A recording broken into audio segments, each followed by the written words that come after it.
It would seem for every advance the series made had now taken a step back. Gone is the immersive free-roaming mountain, and instead we're back to menus, covered in what would spark the art design for Guitar Hero. The circuit mode is now comprised of creating and building up a rider, instead of playing one of the many familiar faces that are now only playable in quick play, which really kills the playful mood of hearing them trash talk each other. This time around, the developers seem to have gone for a more realistic approach to the courses, adding pedestrians and toning the crazy over-the-top course design, for something a little more real. But since when has being realistic ever been part of the SSX universe?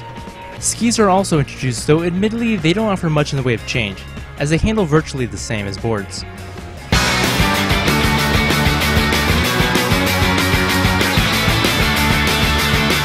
The trick system was mixed up by adding some new grinds and now utilizes the right analog sticks for Ubers, which goes into slow-mo when active. On the one hand it looks pretty cool, but it also disrupts your view of the landing at times. While the big challenges were merely that, extra challenges, with the third game, here they're more upfront about them, being thrown into the circuit mode, with some cool new ones like trying to stay off the snow as you make your way through the course.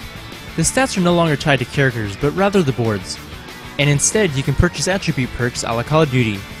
All of this would be fine and all if it weren't so damn expensive. By the time you can purchase the best board, you'll pretty much be done with the game.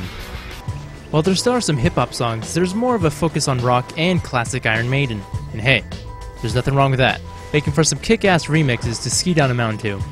The game has the same aesthetic look of SSX 3, but maybe a little more saturated. Oh wait, no, my bad, that's just next gen. While the course designs lack any real identity, so they all end up blending in together. And frankly, they're pretty boring when you compare them to previous installments. For me, that's pretty much the reason why I played SSX, for the outrageous big air moments and set-piece courses. But when you take that away, what's the point of playing? Luckily, the sense of speed looks fantastic, and the whole rock metal vibe looks awesome.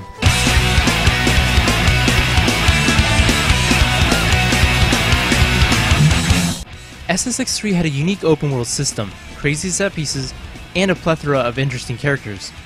But instead of taking that and running with it, Ontour had an identity crisis and forgot what franchise it was, toning down the over-the-top characters and surreal course design, which is why we play SSX in the first place. You know, it'd be like if you took the gameplay of Sonic and made it into like a fighting game.